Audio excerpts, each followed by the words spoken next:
Welcome to This Wasn't on the Test, the podcast where knowledge meets humor in the most unexpected ways. Join Dr. Jake and Dr. Kayla, a couple with doctorates in their respective fields, and their sister Kelsey, who may not have a PhD but sure knows how to keep things light with her quick humor and relatable take on the world. Whether you're a scholar or just a curious mind, this trio will make you laugh, think, and you might even learn something new. Tune in to find out why this wasn't on the test.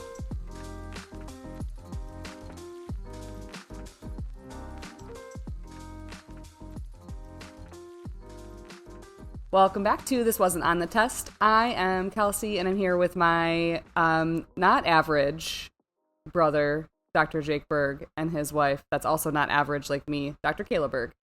Heyo. Hello, average Kelsey. What an intro. Hello, yeah, hello, average Kelsey. Hello, average Kelsey. It's me, average Kelsey. It's okay to be average. Yeah. Everybody's average at like something, right? Kelsey's just average at everything. Yeah. I mean, I feel like I have a pretty incredible personality, but it's okay. Okay. Somebody, I was telling you guys about that party that I was at this weekend where I convinced our entire group of 30 and 40-year-old friends to play Ghosts in the Graveyard at midnight. And somebody said, you know what I really appreciate about you? You always have so much fire behind anything you want to do, and you make everything fun. And I'm like, you know what? Hell yeah. I don't know if I would go so far as the make everything fun, but Kelsey will commit to a bit. Oh my, 100%. Whether we want to be involved or not, we're involved. She's like, this is what we're doing. Everyone get on board right now. Okay. Do you remember last summer when I made everybody do yard games and I said the winner has to drink out of the Viking helmet? This plastic and then Viking I made helmet sure you found in the basement? Yeah. And then I made sure that I won so that I could drink out of the Viking helmet. Correct. And you basically just dumped your cocktail into the Viking helmet and just chugged it out of there. Yeah. I remember. That's what I do. That is what I do. That's it. I might not be a doctor. But you certainly need one. Me. But you certainly need. Yeah. That's our new tagline. I'm here with my brother and sister-in-law doctors, and I'm not a doctor, but I certainly need. Neither one of us are qualified for that, Jake. No, not that. Not that yeah, kind. Not that type of doctor. Oh God. I keep telling Jake funny. that I'm, he's getting older. He needs to go to the doctor. But if he's refusing to see the doctor, then, I'm a doctor and can check his prostate for him. Ooh. He's uninterested in my offers, but... Who doesn't want a good prostate check? Jake. Why? It's just some fingers up your butt. He's uninterested. Some people like that. Okay. I know. He's never going to know whether he likes it or not. Yeah, you might love going to the doctor. He's so uncomfortable. He hates us, for the record. I don't understand why. Can we backtrack to the fact that this whole podcast was his idea? Mm-hmm. And he just hates us. He is the brains behind the operation. He is the, pay no attention to the man behind the curtain. But he fucking hates us. But he would take a grenade for us. But he would, not for you. Yeah. Not for Kelsey. So still hates me. Doesn't hate you. It's because I got these tits. That's all you have going for you. You're right. And the fact that I gave him a pretty cool kid. That's not where I thought you were going with that one. But yeah, you did give him a pretty cool kid. And I give pretty good blowjobs. Cut. Leave it. Anyways. Jake hates us so much. It's so funny. He's been hating us for 20-something years. That's true. He's had a lot of time to let this fester. We're back again with a single topic episode. I'm realizing our last episode we didn't do a spelling bee segment. So oh yeah. Well, let's say coordinating this week was tumultuous. Tumultuous. There you go. Spell that one, Kelsey. It's been a little rough. Yeah, that's your spelling. Okay. Is that my word? That will be. Yeah. No, I have a word for her, but we can do tumultuous. I'll save mine. Okay. Should I spell tumultuous? Yes, right now. I can't even say tumultuous. How do you say it? Tumultuous. Tumultuous. Tumultuous. A-L-T-I-O-U-S. No. I was actually really close. Pretty close. You were only off by 2 letters. Yep. T-U-M-U-L-T-U-O-U-S. Oh, okay. That makes sense. You were really close. So, again, another week that I don't get a point. A for effort. A for effort. Next week we'll do actual spelling bee segment again. Yep. Yeah, I do like that. We're just scrambling to try to find a time to record. Yeah. Kelsey had to go. Kelsey had to go and ruin things. She gets a pass for this one. You guys should be used to it by now. I am. We're used to it, but you get a pass on it. It's okay. Thanks. I appreciate it. Yeah. I wasn't going to give her a pass, but I appreciate that you're being so nice. I took a grenade for her on that one. Oh, there it is. Wow. Oop, there it is. Okay. Oh, God. Now we owe royalties. Now we're in the negative on this podcast. God damn it. Shit. Only if we get caught. Actually, I think we're under the legal limit. Yes, I think we are. Okay, we're good. Oh, okay, good. Perfect. Great. So what are we talking about this week? I don't remember, and we just, went over this. So welcome to my brain. It is dead. Does Kayla remember? Yes. It is wave particle duality. There you go. Wow. I was, as you were saying, does Kayla remember, popped in my head dual particle waveality. So close. Dual particle waveality. I feel like I need to go back into research just so I can come up with something to call it that. Yes. Yeah, you should.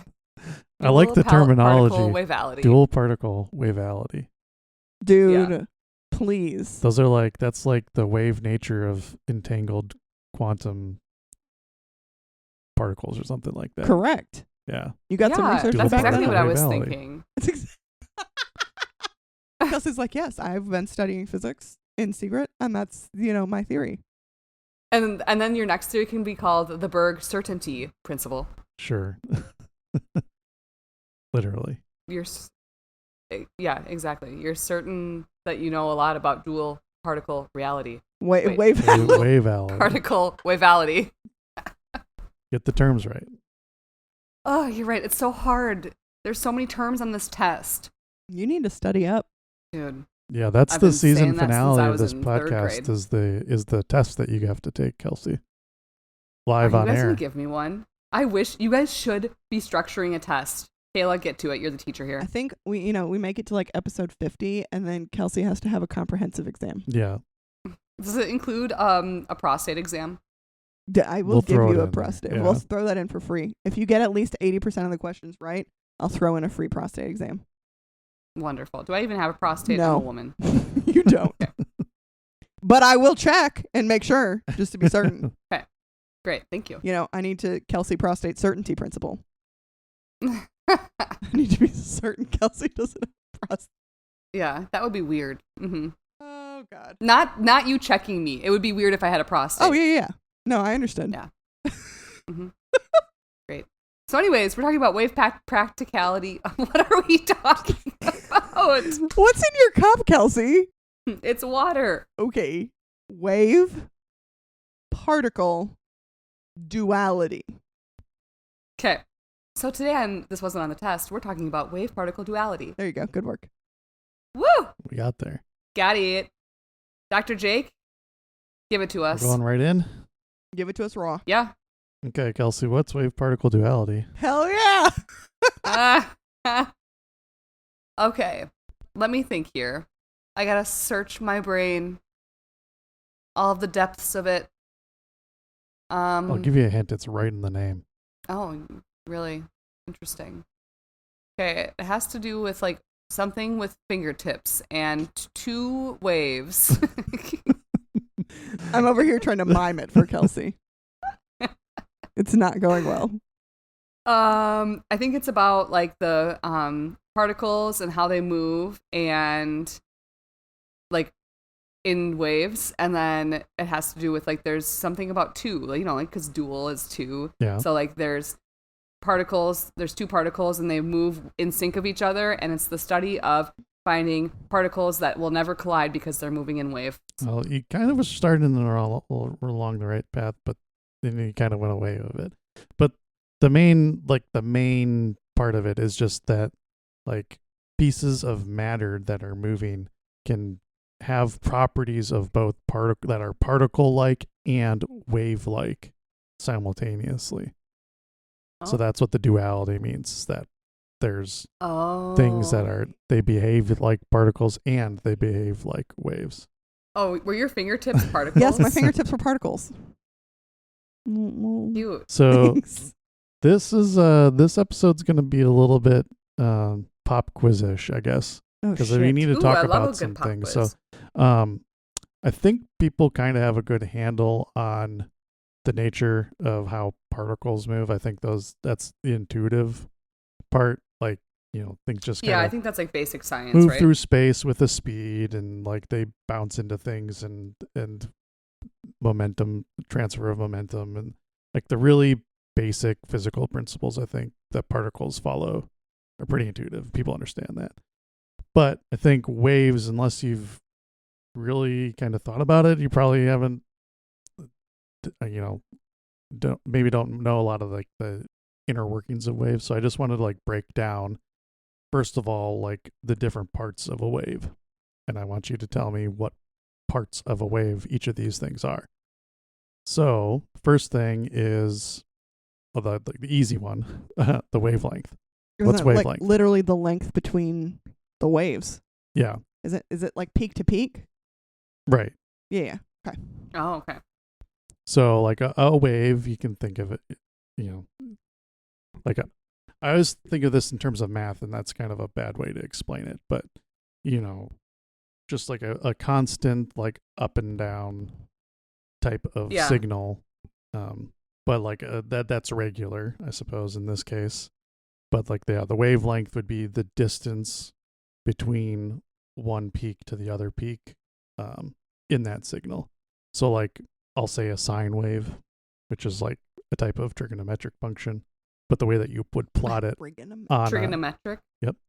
That you would plot it on a graph, it would just look like a wave that went off to infinity in both directions. Oh, okay. But like the wavelength is just one set of distance between two adjacent peaks of that sine wave. So that's the straightforward one. And you can stretch waves out. It looks like the same signal, but you can stretch it out in either direction. That changes the wavelength. Okay, so then what's the amplitude? Kayla, give Kelsey a shot. Okay. The amplitude is like I'm trying to amp is like sound, right? Okay. So I feel like the amplitude is like the reaction and like the size of the reaction from a wavelength. I like where you're thinking. I feel like it's like the result, like the amp. Like I feel like it's the result of whatever the wavelength is. Isn't it like how tall the wave is? Yeah. So amplitude is like the height of the wave. So wow, Kayla, way to be the A+ student. If you think of waves as like peaks and troughs that are, oscillating, going back and forth, and the height of each of those peaks and troughs is the amplitude of the wave. So like we normally experience that kind of like how loud something is. I think that's right. Yeah. Is like the kind of the intensity of the wave is the amplitude. Okay. Okay. And then the last part is a frequency. Okay, this is interesting because I very, very easily relate all of this to sound, but obviously there's wavelength in every particle, right? Mm-hmm. Like it doesn't matter what it is involved in. There's a wavelength. Yeah. Is that true? Pretty much, yes. Interesting. At a fundamental level. Okay. Frequency, well, I don't know. I think that is like how often it happens, right? At the most basic terminology, yeah. But can you kind of break that down into like what does that mean in terms of a wave? How often what happens for a wave? I think so. You have the whole wavelength, yep. Right? Mm-hmm. And then you have the amplitude, which is the peaks, essentially. Yep. And so the frequency measures like how much amplitudes or how many amplitudes there are throughout an entire wavelength.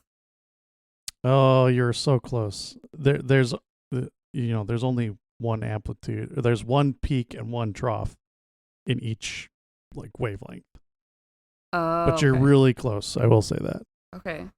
I feel smart right now. Kayla, are you feeling smart? Not on this one because I'm second guessing myself. Okay, what do you got? Isn't it just how close together they are? That's what it looks like on a graph. But that What do you wouldn't mean? be the way that I would describe it.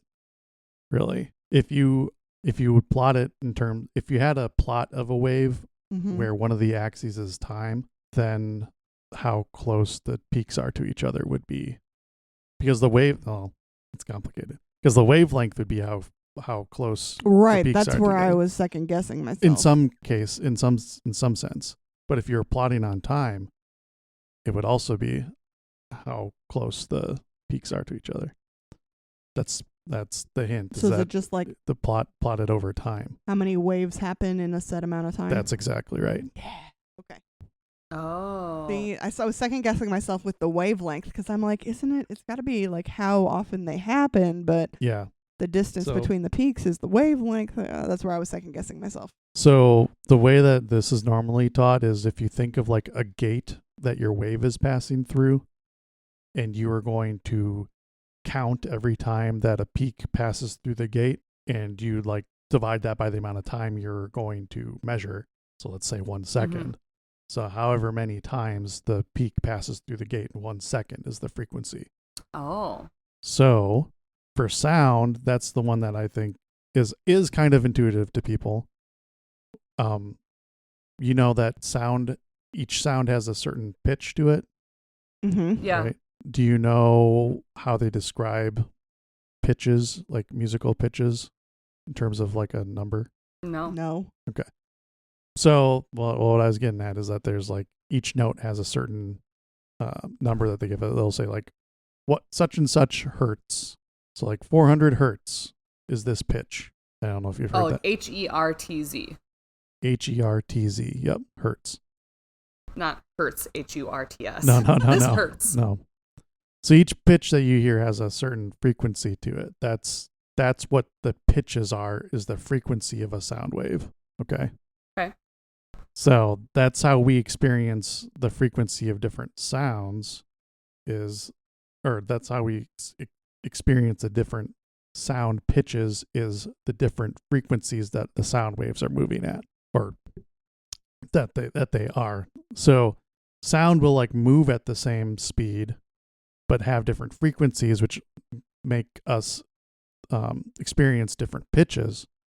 But then the thing that we're going to get into that we're going to talk about the most is light. But what do you know about light in terms of how fast it goes?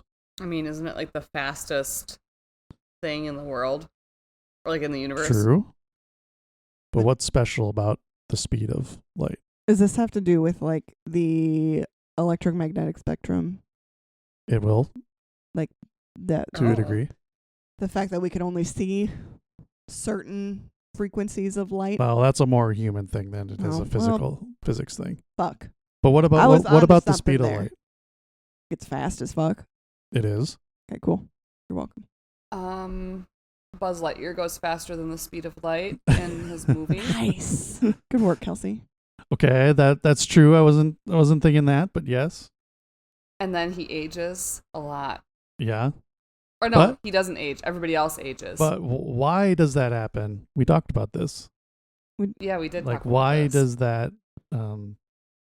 Why do people experience different times? Relativity. Yes. But why is that nature there? There's something special about the speed of light. It's not like the number, the speed of light, like more like it's a special property of light in terms of how fast it goes. I don't know. It doesn't change dependent on the frame of reference that you're in. Like, oh, okay. I like thought this was gonna be a sound. much harder answer. No, sound kind of changes, based on the density of the air, what medium it's going through. Like it's not. It is affected by the environment, but like light now, I'm hand waving a little bit, but the light speed doesn't change at all. But if it's a wave, what about like refraction? Yeah, I was thinking more about, like, my brain was going through, sound traveling through different mediums changes the sound, the waves and stuff. But like light refracting through like a prism, that's technically light going through a different medium, right? Like I don't know what my question but is it here. still gets there in the same amount of time. Yeah, I don't want to get too much into like that's complicated. But I have questions. I know. What I'm getting at is that the speed of light is the same. So when it like goes through things and stuff like that, you have to keep the speed of light the same, and the only way to do that is to vary its frequency and or wavelength. That's going to be important. Okay. Yeah. I'm stumped. My brain hurts. Before we go on though, we need to talk about the concept of interference between waves. Something getting in the way.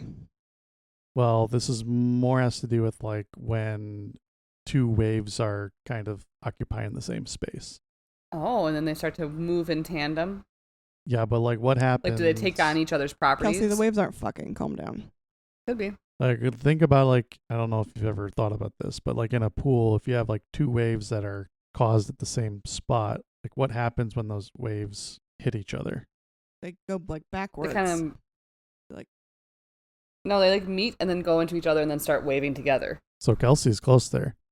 So when they, depending on how their phases are with each other, they always interfere. But what that means is like if those waves, like their peaks match up in phase, like in time, then that's called constructive interference, and that's like basically you see two waves of certain heights, and then you briefly see like the two of them added together. Okay. Or so like they're extra high? Yeah. Like they'll add and then they'll add together. Or if they're out of phase, like you'd see two waves coming together, then all of a sudden it's like flat at that spot where they're interacting with each other. That's destructive interference. Okay. So you see this in water a lot. So they either become extra tall or they become flat. Yep. Got it. I'm on board. Or in between. But yes, this happens with light too. And this is where you would see like a more intense spot or no light at all when they're interfering. So I just want you to have that in thought because of the next thing we're going to talk about. Okay, I'm following. That was a good analogy with the water waves. Yeah. So there's a lot of historical stuff about wave particle duality I don't really want to get into. I just want to talk more about like examples of things that show that matter does, well, I shouldn't say matter, that things have this property of both waves and particles. Because there's a whole big historical thing about, at one point people thought light was all particles, and then some people thought it was only waves, and then it's like, okay, well, let's find an experiment that shows that it behaves with both properties and stuff like that. So what I'm going to talk about is called the double slit experiment. The what experiment? Double slit experiment. Kind of sounds sexy. Right? Two chicks at the same time. There it is. Sorry. This is like a new science themed porno. Not us. Not us. No. Not us. I'm saying in general. The new science themed porno. Double slit. What's it called? Just the double slit experiment. The double slit experiment. Yeah. And it's just a doctor. It's a threesome. Okay. Yep. Mm-hmm. Anyways, moving on. So I guess you all haven't heard of this experiment. I mean, the actual experiment. I'll say I may have seen the video. Oh, okay. Okay. All right. So let's build up to this. Okay. So we're going to start with a single slit. As you do. Okay. So you take... recommended. You don't ever start with a double slit. You got to master the single slit first. Advanced. Kelsey's gonna die. Okay. Oh my god. Okay, we're So Get serious, Kayla. yeah. So this is single slit. We have to think about first. Single opening. That's not any better. Sorry, Jake. It's not better. I just Single slot. It's not better. We'll get mature. Don't worry. We'll pull it together. We haven't made it in the last 20 years, but we'll get it in the next 20 seconds. Okay, single slit. Yep. Okay, so you got like a screen behind your material that has an opening in it. Okay. Okay. What material? Shining. No, this is a for real It question. doesn't matter. But I need to, because I'm trying to. An opaque material that doesn't let any light through except for Okay. in the small opening. In the little, okay. Okay. And you shine a not coherent like laser source at it or something. So like you're What shooting. do you mean by not coherent? I really am trying to understand this. I'm not just asking questions to be a Not dick. coherent is like means it's not just the exact point beam. Like there's a like. So we're talking like the spray little, setting on the hose. Yes. Cool. Thank you. Yes, that is what I mean. Wow, what a good analogy. Yeah. Thank you. Okay, so Got it. you're shooting board. the light there Spraying it everywhere. at the opening.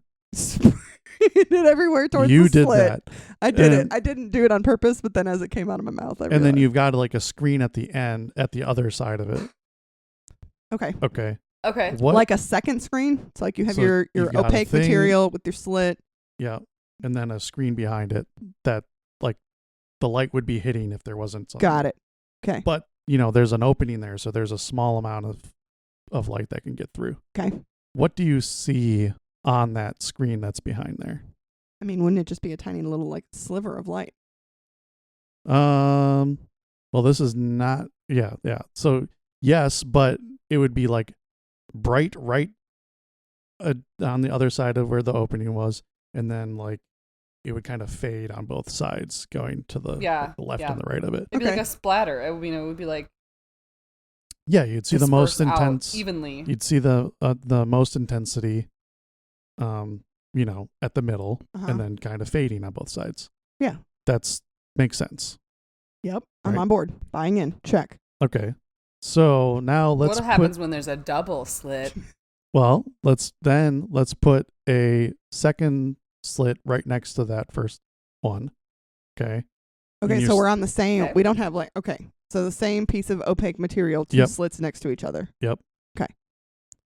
Okay, and now we're shining the light at that, and it's hitting both of them at the same time. So the light can go through there. I'd say like the same thing where you got like the two bright, like intense light slits with still like fadey pieces. So you'd see But then I behind feel the like first slit, there would be like a intense one right? fading out, and then Right. And so in the middle where it overlaps, it'd be slightly A little brighter than brighter. like the exterior. Yep. Right? You've fallen into my trap. Ah, fuck off. Yeah, so that's what the intuitive part of you would say, is that you would see two peaks with like, fading off on the side with a little bit of, That's what the common sense Additive. part would say. But what I've learned in this podcast is that physics is fucking made up. yeah. Physics is fake. It's like not. Doesn't follow the rules. It doesn't follow any rules. So Doesn't make sense. So what you would actually see when you do this experiment is you see an interference pattern on the screen. So that it Okay. looks like a whole bunch of little bands, because you're seeing the peaks and the troughs of the interference pattern between two waves that are going through the slits. So like you have some light is going through one slit, some light is going through the other slit. Those are behaving like waves. So you have two waves that are coming out the other side of the slit, which now are in phase with each other. And so they're then interacting with each other. And so you get some constructive interference at the peaks, and you get destructive interference at the troughs. And you see bands of bright and dark, like completely dark, like on the thing. Weird. It's very weird. And that creates the pattern or the Yeah. wave. Mm-hmm. Interesting. I have an observation. Mm-hmm. I think the physicists who made this experiment name have never had sex before. Yeah. You don't know much about physics history. They be fucking? Oh, yeah. Oh, wait. We need to do a whole entire episode. Yes. Can we do like a I talked about this. I talked about Schrodinger was famously like they be fucking. Okay, never mind. Oh yeah, and you know Stephen Hawking. Well, he was. Didn't you watch that movie? Didn't you watch a movie? He had did. 3 kids and then cheated on his wife. Yeah, I know. Aide. With his aide. And then married that aide. With his aide. He be fucking. So forbidden. We should do an entire episode of all the tea of all the physicists in history. I love this. Do you have all the tea? That would be so fun. I mean, Jake is like, I am uninterested in this entire concept. I'm not as interested Sounds in fun. it as you are, but I'm aware of it. Can you like spill it. the physics tea? Yeah, I know everything about all these really famous physicists. Do you? I know the little bits that No. I've said, but I'm aware of. So they so are. what you're saying is they knew They're what they human. were. They no. What you're saying is they knew what they were doing when they were calling this the double slit experiment. Well, I don't know about that. They're being funny. I don't know. I don't think that. I think That's the early 1900s. People aren't that. They were prude back then, remember? Yeah. Well, yeah, they were fucking through a slit in a Yeah. Soaking. They were soaking. They were soaking. Okay. So now I'm going to... We have taken a detour. Now we go back to the double slit experiment. Got it. Now Okay. I'm there. Now it's going to get weird. Okay.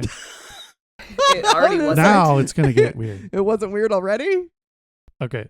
So if we think of light as a particle, think about that when like the light is going towards the set of 2 slits. Okay. Like which slit does it go through? If you're just kind of generally shooting light at the 2 slits. Whichever one it hit. Because if I'm thinking like a hose on like a spray setting, spraying all over the place, Mm-hmm. it's going to be wherever it hits on that screen is the one it's going to go through, or none at all. Sure. Okay. Like, right? If we're thinking about the spray setting on a hose, Mm-hmm. Okay. whichever one it hits. So one or the other, kind of. However, it probably An individual particle, yes, one or the other. Yeah. Kelsey? Okay. I mean, I feel like that's the only thing that makes sense. All right. Which means it's not the answer because we're in physics land. Yes, and he's trapped us. Again.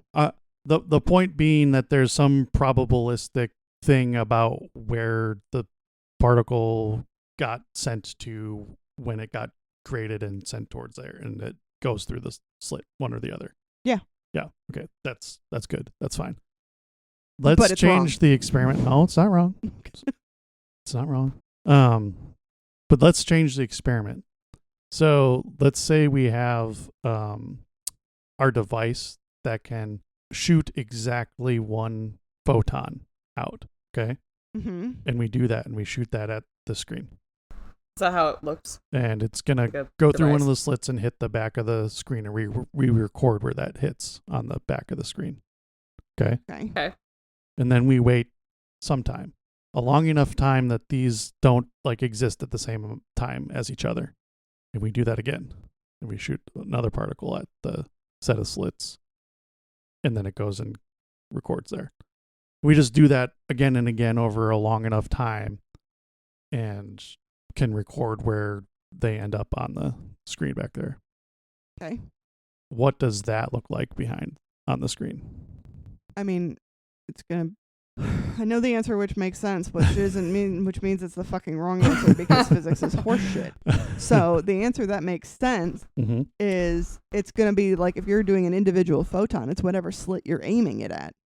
So it would look like what you had said you thought it looked like when you're shining like a constant light at it. Right.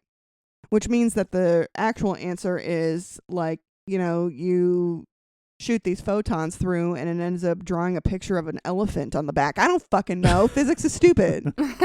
No, Physics is made up. yeah. So the answer is that you see the same interference pattern on the back of it after all those individually sent through. So it hits the same spot every time. Yeah. Just like a single slit experiment. Oh wait, what? No. He means like the double slit one where you can see you the see like the same bright, interference dark, pattern bright, dark, on bright, the back dark. of the screen.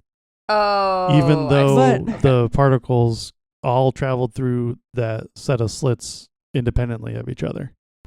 But like, wouldn't you have to be like aiming it at one of the slits? But we're talking about quantum mechanics. Which means it's made up. Yep. In regular physics, doesn't matter. But Cool. it could be made up, but they did research and experiments, and it is there. Thanks, Kelsey. That's right. Sorry, Kayla. Kelsey's a bitch. Yeah, so that's the thing about what I was trying to get at with like what slit does the particle choose to go through, because we're talking about things that are, at a sub microscopic, even smaller than that. And we're talking about probability. So like, yes, they are particles, but they're also waves. So like when you send a wave through, like it kind of like, it's a particle, so it has to go through one, but it's but it's also a wave, so it kind of like doesn't have like, there's no like, that's why I said it's not really like a stream of things, because it's both a particle and a wave. So when it goes through that slit, there's a probability of either or. And so every time that you send a single one through, it's more like there's a probability of which one it goes through. And so over time, when you do that, the same type of kind of like selection happens. I'm gonna have to go take a nap after this episode. Yeah. But I guess then the next interesting thing is that they can do the same experiment with electrons instead of light. Okay.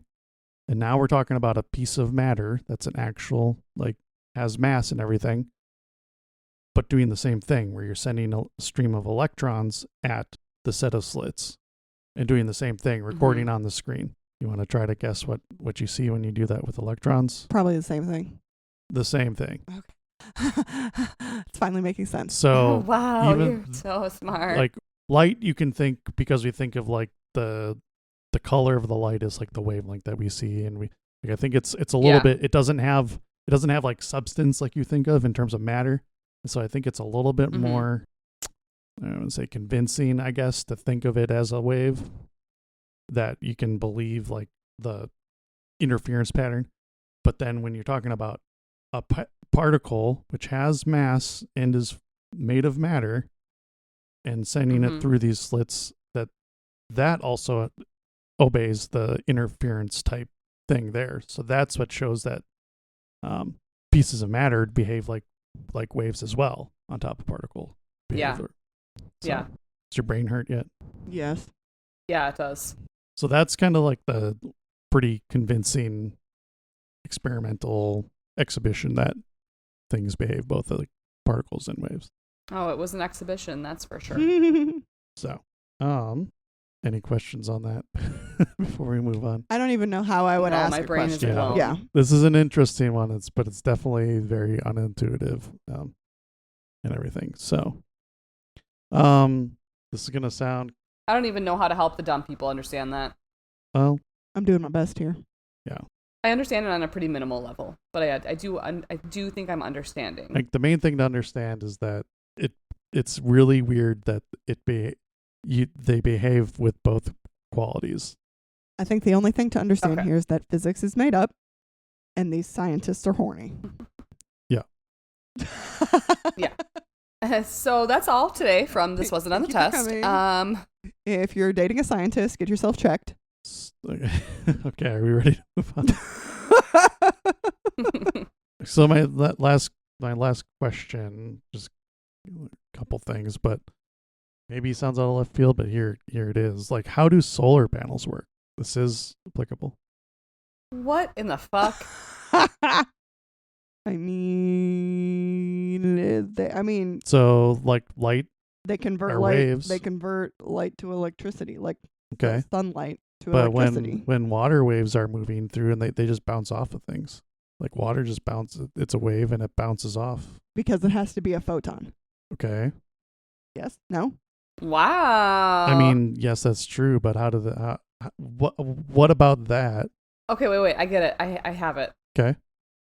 A solar panel is essentially like acts as that screen on the backside of that whole experiment that you were just talking about. So the light goes through it and then disperses into the screen and then transfers the energy. Well, it really has nothing to do with that experiment that we talked about, but the last part is getting along there. Okay. Well, I think the common sense thing is that the light is hitting it and it transfers energy. That's what I said. Okay.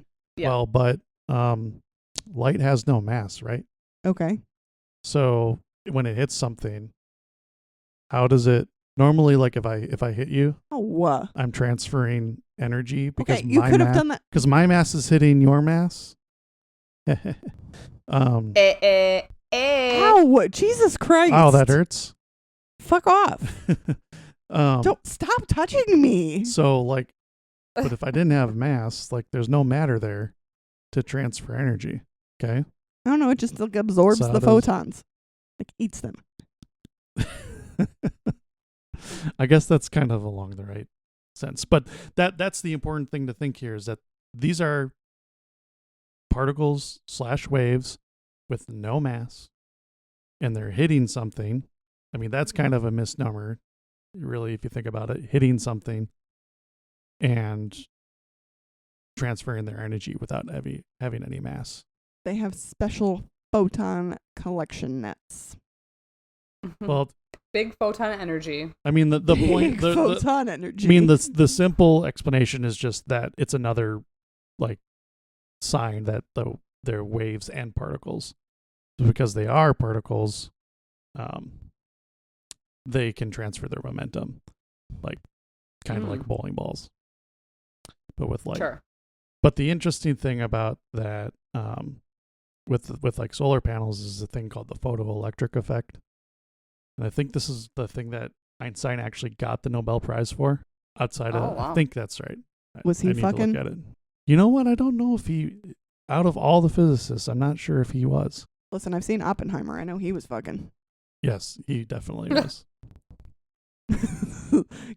Einstein was one of the I don't. Einstein was not fucking? I don't even know if he was married or even had any kids or anything. So the photoelectric effect is it's also another thing that like shows that it's waves and particles that are hitting. So the interesting thing with that is, the question about how solar panels work, it's really less. Is it a trick? Is it another trick? No, it's not a trick. It's just that, like what you said, is that the light comes in and it hits the material in the solar panel, and the solar panel, it ejects electrons off the material of the solar panel. And those electrons have have a charge which is moving, which causes a voltage that can be harnessed by the device. That's the main thing. That's in terms of how they work. But the important thing is the photoelectric effect that lets this happen so that we can take advantage of it. Yes, Kayla. Okay, so Einstein was married twice. Okay. Ooh. And he got married to his second wife the same year he divorced his first wife. Oh, scumbag. Ooh, these physicists are naughty. And he had 3 kids. Okay. So he was fucking. He was. Not as promiscuously as some other famous physicists, I guess, I would say. I mean, listen.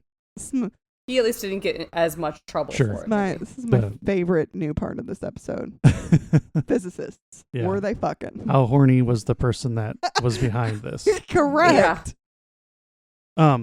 In any case, the interesting thing about the photoelectric effect is that you can look at the electrons that are getting ejected when the light comes in and hits the material, and you'll see that the energy, if you measure the energy of the electrons that come out, they are proportional to the frequency of the light that went into it. So if you can measure the light that you're going to shoot at a panel to cause this to happen, and then measure the electrons, it's like you see a direct correlation. Equivalent-ish. Yeah.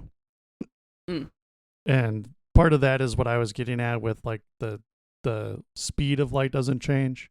And so that means that depending on the wavelength of your light, the energy of it is and for the record, yes, this is what Einstein earned his Nobel Prize for. Yeah, so I was right about that. You're right. The energy of the light changes with the frequency because like the speed of light has to hold constant. So like changing the frequency changes the energy. And so then that's how you can tell the correlation between the energy of the electron and if you know the nature of the light that goes in. But what's interesting is if you change the intensity of the light. So say, you can, I think we all kind of understand what the intensity of light is like, and you shoot it at the panel, you might think intuitively that the energy, like it would create more energy. Well, it does create more energy, but not in the way that you think. Okay. I guess. So like, is it like a higher quality energy? No, that's kind of a weird way to describe it. The point being that the intensity of it means more photons, but instead of like there being more, so you kind of think of like more energy going in, more energy coming out. But yeah, when you measure those electrons, all of the electrons have the same energy coming out. It's just that you get more of them. So even though you're putting more energy in from your light source, you get more energy out in terms of your solar panel, but it's independent of the actual energy that you're causing from the electrons to come out. That's the interesting thing. Yeah, that is interesting. So I don't know. There's a lot of really complicated math that goes into like wave particle duality that I didn't want to get into, but I just wanted to talk about like kind of these classic examples. And we appreciate you for that. Yeah. Yeah, I was going to say, I don't have math energy today. 0 math energy. Yeah. Is happening big math right energy. Now. So there will be no big math energy happening. So yeah, but I think I probably got it across that there's a lot of unintuitive stuff and consequences of wave particle duality. Physics is made up. Yeah. It's really interesting thing about physics is that like because we live and experience the world every single day, we like understand the behavior of the things that we observe, like personally.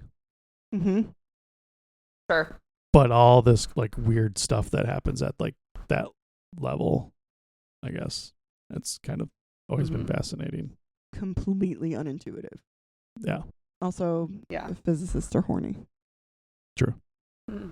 Are you speaking from experience, Jake? I don't know, Kayla. What do you think? I don't want to know. The answer is I'm just going to make a general statement. Physicists are horny. Mm-hmm. I've gathered.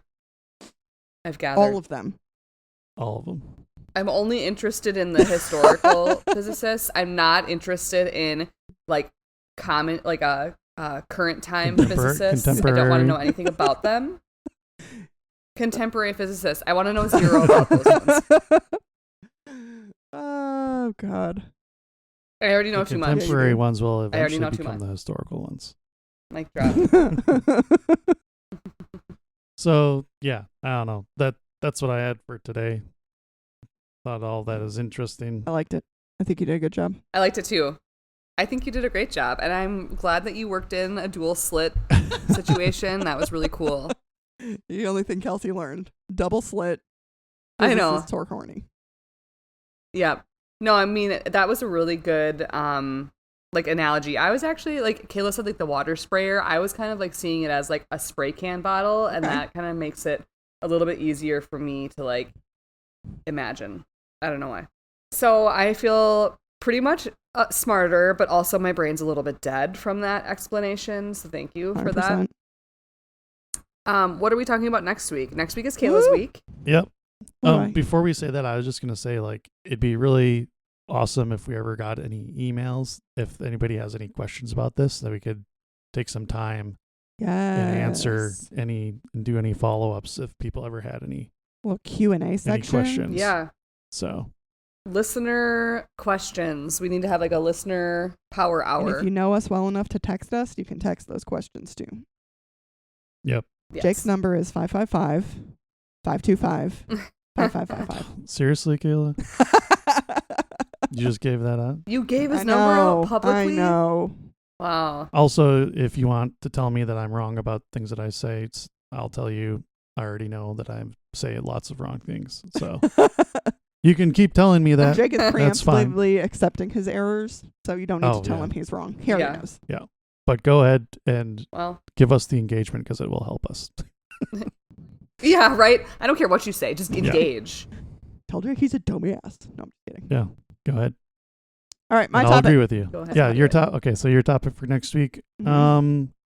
A little bit related to this, but Okay. one also the one that you did last week. Sorry. Okay.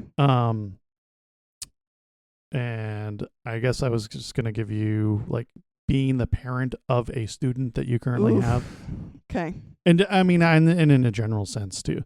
So that's I bring this up now because you've just started going through that, but obviously lots of other teachers have had that too. Mhm. So, and I'm sure you've experienced how other teachers have handled that for themselves and stuff like that. So I think it'd be really interesting to hear about your experience so far and, any other anecdotes that you have from I love other teachers that you know. I enjoy Yeah. that I get all these cutesy topics that I don't actually have to research. I just show up with vibes. I know. Well, I feel like you very much are just like, you're always going to have more conversational topics than Jake, and is going to always be more informational. That's just like how She it's gets going the to go. luxury of like writing 3 lines of notes while we're sitting down to record.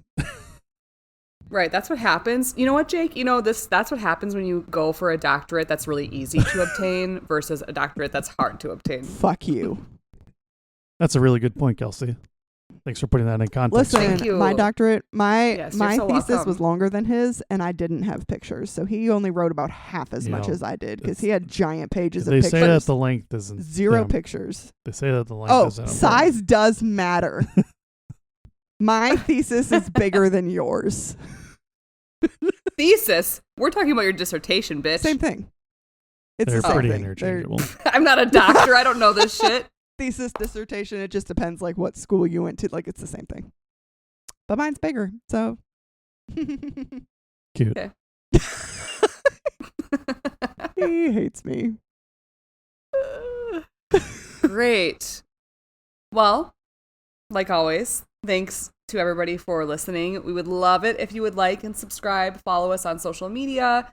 Tell me I'm wrong. Tell Jake he's wrong. What? Tell me I'm wrong about Tell Jake he's all wrong. the various things I've Yep. made claims about. And then also listen to us wherever you get your podcasts. A download would be amazing. A review, even more amazing. We really appreciate any of that. Yeah. All the above. Well, anyways, thanks for listening to This Wasn't on the Test, and we'll see you next week. Bye. Bye. Bye.